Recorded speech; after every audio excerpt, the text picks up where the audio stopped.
Welcome to all my student. এখন আমরা শুরু করি আমাদের ক্লাস 8 এবং 10-এর অ্যারিথমেটিকের একটি topics SI. SI means simple interest. Simple interest, সরল সুদ। সিম্পল ইন্টারেস্ট মিন্স সরল সুদ। এসআই এর যদি আমরা ফর্মুলা লিখি, এসআই কে আমরা লিখতে পারি SI equal to P into T into R by 100। P into T into R by 100। এখন আমরা এর কি কি ফর্ম, শর্ট ফর্ম দেওয়া আছে, এর লং ফর্ম কি হবে জেনে নিই। এসআই মিন্স আমরা তো করলাম SI, that is the simple interest. Simple interest হবে। P is the principal, P হবে প্রিন্সিপাল আসল। টি মিন্স হবে আমাদের টাইম সময়, আর হবে রেট অফ ইন্টারেস্ট। আর হবে রেট অফ ইন্টারেস্ট, সুদের হার কত হয়। 100 মিন 100। এই চারটি মধ্যে যদি আমাদের যে কোনো তিনটি নোন থাকে, তাহলে আদার্স যে আননোন সেটিকে আমরা এখান থেকে ক্যালকুলেট করতে পারি। তাই এইটি হচ্ছে একটি সিম্পল ইন্টারেস্টের ফর্মুলা। ফর্মুলাটা হচ্ছে SI equal to PTR by 100। এটি যদি আমরা মনে রাখি, তাহলে আমাদের এখান থেকে যে সমস্ত প্রশ্ন আছে তাদের কিন্তু আমরা সমাধান অনায়াসেই করতে পারি। সিম্পল ইন্টারেস্ট মিন সরল সুদ। সরল সুদের যে সমস্ত জিনিস, যে সমস্ত ম্যাথ আমাদের থাকবে, অনায়াসের মধ্যে এই সমস্ত ম্যাথগুলিকে আমরা ক্যালকুলেট করে দেব। তো এখন চলো আমরা কিছু প্রশ্নের সমাধান করে দেখি। ধরো একটি প্রশ্ন আমাদের দেওয়া আছে যে পি দেওয়া আছে ₹5000, আর দেওয়া আছে 10% PA. PA means per annum, বার্ষিক 1 বছরের সুদ এটি।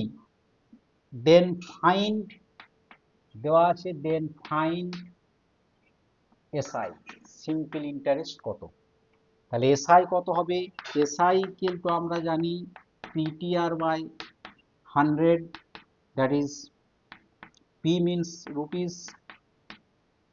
₹5000, টি মিন্স বললাম 1 বছর, আর আর দিস বাই 100।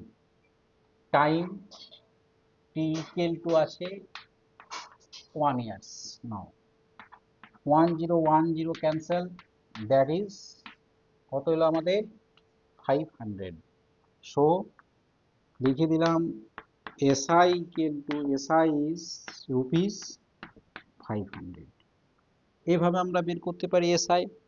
আবার ধরো 2 নম্বর প্রশ্ন একটি দেওয়া আছে,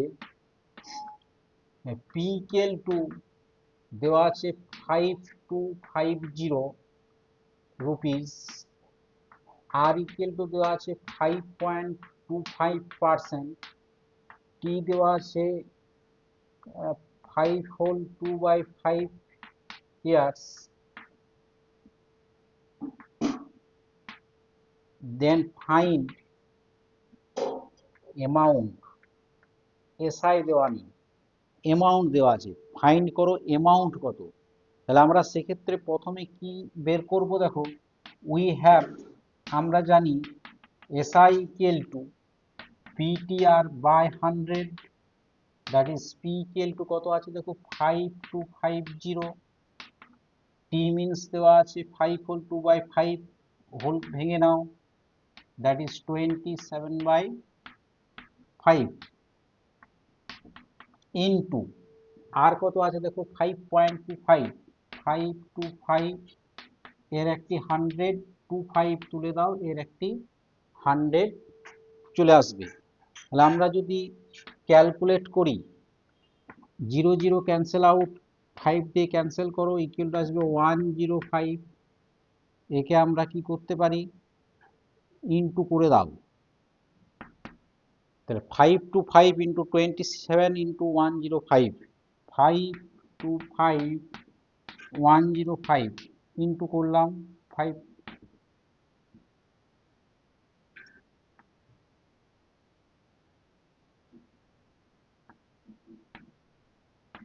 0 0 0 1 দিয়ে করলে হয় 5 to 5। নাও 5 to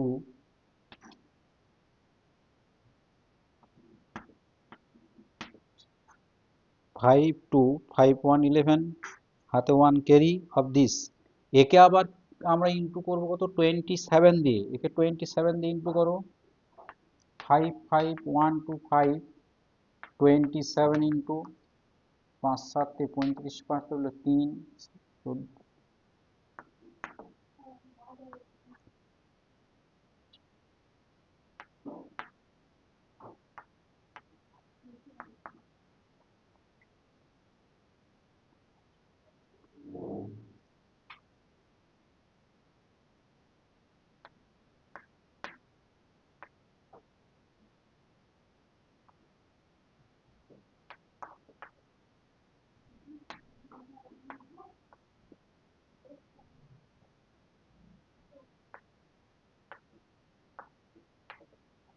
এটি এলো 1488375,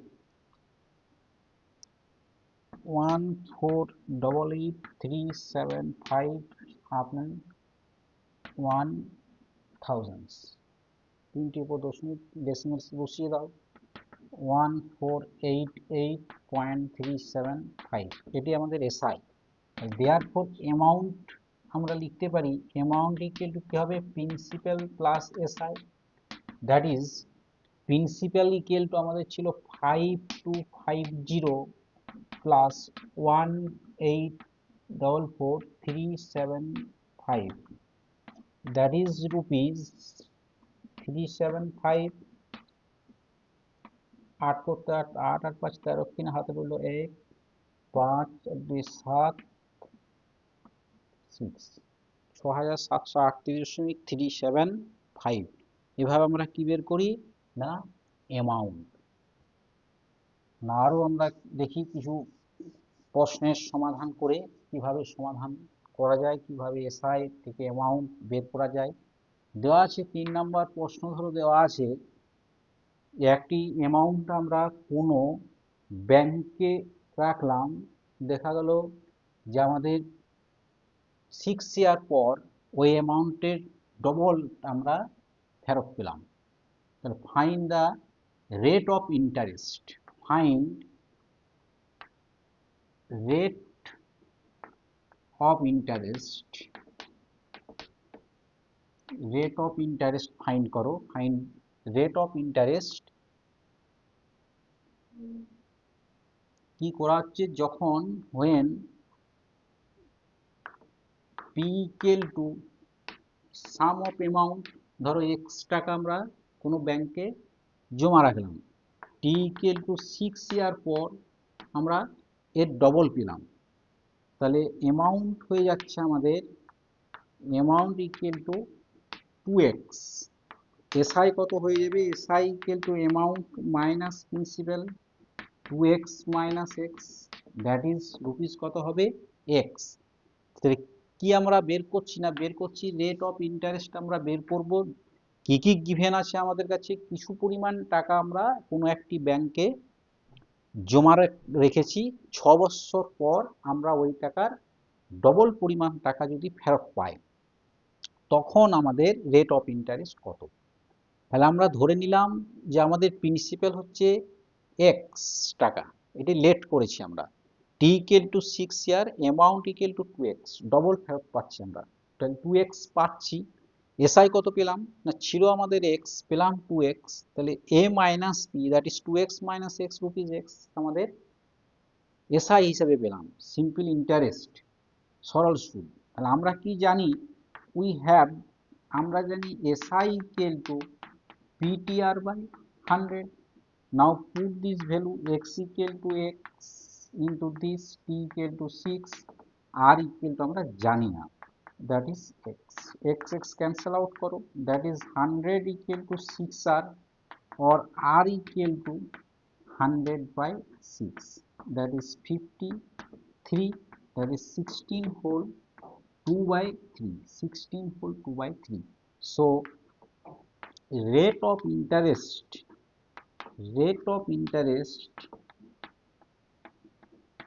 equal to 16 whole 2 by 3% per annum আমাদেরকে এই পরিমাণ কি দেয়, রেট অফ ইন্টারেস্ট ওই ব্যাংক দিয়েছিল। তাহলে এই টাইপের যদি প্রশ্ন থাকে এইভাবে আমরা তার ক্ষেত্রে কি করব, সমাধান করব। চলো আরো দেখি কিভাবে আমরা কম্পেয়ার করি। আমাদের ক্ষেত্রে দেওয়া আছে ধরো দুটি ব্যাংক বা একটি ব্যাংক একটি পোস্ট অফিস, কোনো এক ব্যক্তি একই পরিমাণ টাকা, ধরো এ ইজ দ্য পার্সন, ব্যাংক ওয়ানে ব্যাংকে সে রাখে 2000 টাকা, ঠিক একই সময় ওই ব্যক্তি পোস্ট অফিসেও রাখে 2000 টাকা, সেম পরিমাণ। এই টাকাটি রাখা হয় ধরো 5 বছরের জন্য, একেও রাখা হয় 5 বছরের জন্য, তাহলে T equal to 5, T equal to this. এর ক্ষেত্রে রেট অফ ইন্টারেস্ট, ব্যাংকের ক্ষেত্রে দেখা গেল রেট অফ ইন্টারেস্ট দেওয়া আছে তোমার 6% পার এনাম, এর ক্ষেত্রে দেওয়া আছে 7% পার এনাম। তাহলে এখন কম্পেয়ার করো দুজনের মধ্যে, দুটি ক্ষেত্রে ব্যাংক এবং পোস্ট অফিসের ক্ষেত্রে কোথায় আমরা সিম্পল ইন্টারেস্ট পাবো এবং কত বেশি পাবো। তাহলে আমরা ফর ব্যাংকের ক্ষেত্রে করতে পারি, ব্যাংকের ক্ষেত্রে লিখতে পারি SI equal to P, P means 2000, T means 5, R mean this, this equal to 100। Now cancel করো, কত হচ্ছে 5 to 10, that is the 600 rupees. and post অফিসের ক্ষেত্রে যদি আমরা পোস্ট অফিস দেখি, তার ক্ষেত্রে SI কত পাবো, দেখো SI পেলাম 2000 into 7 into 5 by 100, cancel out করো, that is rupees 5 to 10, that is 700 rupees. তাহলে এখানে আমরা পেলাম 600, এখানে পেলাম 700 আফটার 5 ইয়ার্স। দু জায়গাতে আমরা সেম 5 বছরের জন্য রেখেছিলাম। এর ক্ষেত্রে ব্যাংকের ক্ষেত্রে সিম্পল ইন্টারেস্ট পেলাম 600 টাকা, পোস্ট অফিসের ক্ষেত্রে সিম্পল ইন্টারেস্ট পেলাম 700 টাকা। তাহলে আমাদের রাখা কোথায় প্রফিটেবল, প্রফিটেবল পোস্ট অফিসে। কত বেশি পেলাম না, বেশি পেলাম 700 মাইনাস 20। ডিফারেন্স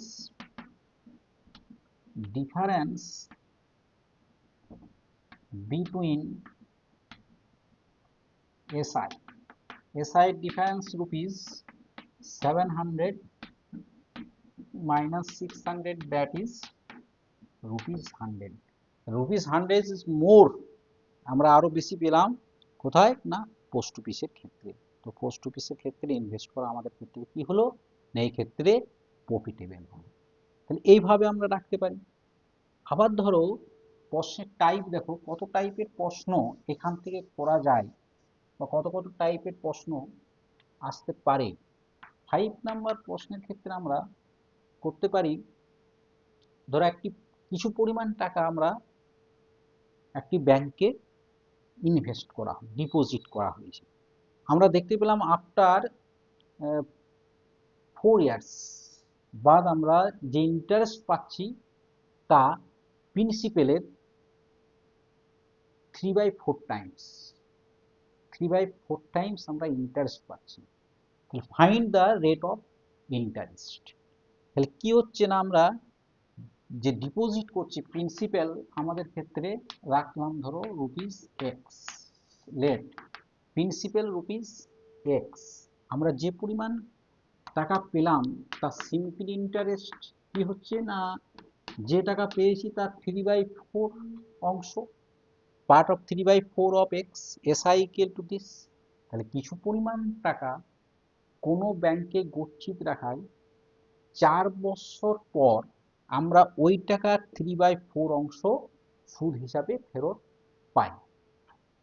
ওই ব্যাংক কি পার্সেন্ট বা কি হারে সুদ দিয়েছিল। তাহলে কি জানি আমরা, এই প্রশ্নের সমাধান করতে হলে same SI equal to PTR by 100। Now put this value, SI equal to 3x/4, P equal to আছে এক্স, টি ইকুয়াল টু কত বললাম না আফটার 4 ইয়ার্স 4 বছর, রেট অফ ইন্টারেস্ট আমরা জানি না, বাই 100 কেটে দাও। নেক্সট আমরা ক্রস মাল্টিপ্লিকেশন করি, 16r equal to 300, that is r equal two 300/16। দেখো 4 দিয়ে কাটো, 4 7, 4 দিয়ে কাটো, 4 4 যা, that is 75/4, that is now 18 whole 3/4, start of 72 3/4. So rate of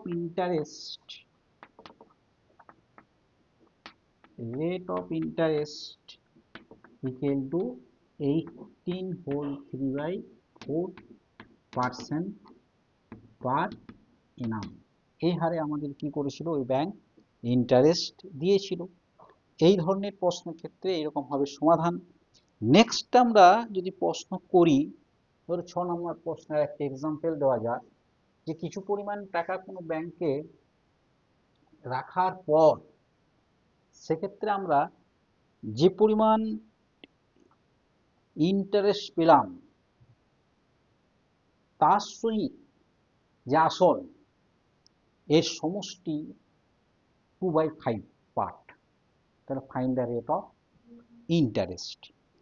কি প্রশ্ন করা হচ্ছে না, প্রশ্ন হচ্ছে যে P equal to principal equal to rupees ধরো এক্স, তাহলে টি ইকুয়াল টু ধরো 5 ইয়ার্স, রেট অফ ইন্টারেস্ট আমরা জানি না। এখন এসআই পাবো, এর SI equal to PTR, that is x into this R by 100। এটি পেলাম এইটি।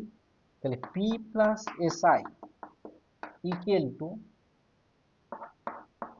20 x plus x R by 20, that is LCM করলে হয় দিস। প্রশ্ন আসে যে পরিমাণ আমরা ইন্টারেস্ট পেলাম, interest that is x R by 20, তা সুদ আসলের এই দুটির 2/5 অংশ, 2/5। অ্যাকর্ডিং টু কোয়েশ্চেন্স যে পরিমাণ আমরা ইন্টারেস্ট পেলাম সেটি এই টোটালের 2/5, এই পার্টে 2/5 part, that is 20. Now this is the 20. তাহলে find the rate of interest। এর ক্ষেত্রে আমরা দেখো 20 20 ক্যান্সেল আউট করলাম, তাহলে আমরা লিখতে পারি 5xr equal to 2, x common নিয়ে নাও, পড়ে থাকে 20 plus r, x x cancel out করে দাও, তাহলে 5r equal to 40 plus 2r, 2r কে সাইডে নিয়ে এসো, ক্যালকুলেশন করো, minus 2r equal to 40, that is 3r equal to 40, that is r equal to 40/3, that is 13 whole 1/3। so লেখা যায় rate of interest equal to 13 whole 1/3% per annum। এই টাইপের প্রশ্ন উত্তর হবে এরকম। কি প্রশ্ন ছিল তাহলে দেখো, প্রশ্ন ছিল হচ্ছে কিছু পরিমাণ টাকা কোনো ব্যাংকে জমা রাখায় 5 বছর পর যে আমরা সুদ পাই তার সুদ আসলের 2/5 অংশ হলে সুদের হার নির্ণয় করো। তাহলে সুদের হার এইভাবে আমরা কি করি, নির্ণয় করি। আলটিমেটলি আমরা যেমন প্রশ্ন দেখ না কেন তার সমাধান কিন্তু একটি ফর্মুলাতেই করছি। কি formula? SI equal to PTR by 100। যদি আমাদের এসআই বের করতে দেয় সিম্পল আমরা ইউজ করব SI equal to PTR by 100। যদি আমাদের অ্যামাউন্ট বের করতে বলে তখন আমরা কি করব, যে এসআই বের হলো তার সাথে প্রিন্সিপালকে অ্যাড করে দেব, principal plus SI equal to হয়ে যায় আমাদের ক্ষেত্রে অ্যামাউন্ট। এখন যদি এই ফর্মুলাকে একটু আরো সিম্পলিফাই করে আমরা করি, তাহলে লেখা যায় যে SI equal to P into T into R by 100। এটি যেমন একটি ফর্মুলা পেলাম। আমরা টি ইকুয়াল টু কি লিখতে পারি? দেখো, টি ইকুয়াল টু লিখতে পারি 100 into SI by P into R. এটি একটি ফর্মুলা হিসাবে লিখতে পারি। আবার আমরা লিখতে পারি R equal to rate of interest equal to 100 into SI by আমরা লিখতে পারি পি ইন্টু কি লিখতে পারি টি। আবার আমরা এই ক্ষেত্রে লিখতে পারি P equal to 100 into SI by R into T. এটিকেও ফর্মুলা হিসেবে লিখতে পারি। আর লিখতে পারি A means amount equal to principal আসল প্লাস আমরা লিখতে পারি SI, that is the total interest. Simple interest means total interest. তাহলে এই সমস্ত ফর্মুলাগুলি, অর্থাৎ মাদার ফর্মুলা একটি আমাদের SI equal to PTR by 100 যদি মনে রাখি, তাহলে আমাদের যে সমস্ত প্রশ্নগুলি থাকবে তাদের সমাধান অনায়াসে এবং নিমেষের মধ্যেই করতে পারি। চলো একটু হোল নাম্বার দিয়ে ফ্র্যাকশন দিয়ে দু একটা অঙ্ক দেখায়, মনে হবে যেন জটিল কিন্তু কিছুই নয়। এই সমস্ত প্রশ্নের ক্ষেত্রে কেমন আমরা তাদের সমাধান আবার করে থাকি, চলো দেখে নেওয়া যাক একবার। 7 নম্বর প্রশ্ন দিয়ে দিই। ধরো পি দেওয়া আছে আমাদের 50,000 রুপিস, আর দেওয়া আছে আমাদের 6 হোল 2/3% পার এনাম। টি দেওয়া আছে ধরো আমাদের ক্ষেত্রে 1 ইয়ার্স 4 মান্থ। তখন আমাদের এসআই বের করতে হবে। তাহলে লিখো R equal to 6 whole 2/3, that is 20/3%। T equal to 1 years 4 month, that is 1 whole 4/12। ইয়ারে কনভার্ট করে নাও, that is 1 whole 1/3, that is 4/3 years. So SI equal to PTR by 100, that is P equal to rupees 50,000 into T equal to 4/3 into R means 20/3 into 100। চলো cancel out করো। তাহলে আমরা কি লিখতে পারি? 20 into 4 into 500, 4 to the 8, 8 5 ja 40, that is 40 1 2 30 30, that is by 9। দেখো দেখে নি calculation, 4 and 2, 4 to 8, 8 into 5, that is 40, 20 and 30 by 9 rupees। Calculation করো, ক্যালকুলেশন করলে হয়ে যায় 4 9 যা 36, 36 আবার 4 9 যা 36 আবার 4 9 যা 36, 36 36 36 4 9 যা 36, that is 4/9। সো এক্ষেত্রে আমরা লিখতে পারি SI equal two rupees 4444 4/9 is the answer. এই টাইপের যদি প্রশ্ন থাকে তাহলে তার আমরা অ্যান্সার এইভাবেই করব। তাহলে এই হলো আমাদের বিষয় সিম্পল ইন্টারেস্ট। এটি কাজে লাগবে। ক্লাস 8 এর অ্যারিথমেটিকে আছে এবং ক্লাস 10এও আছে সরল সুদ কষা। জাস্ট এই ফর্মুলাগুলি মনে রাখো আর এই টাইপের প্রশ্নগুলি সলভ করো, সলভ করে আমার কমেন্ট বক্সে কমেন্ট করো। Thank you to all my student.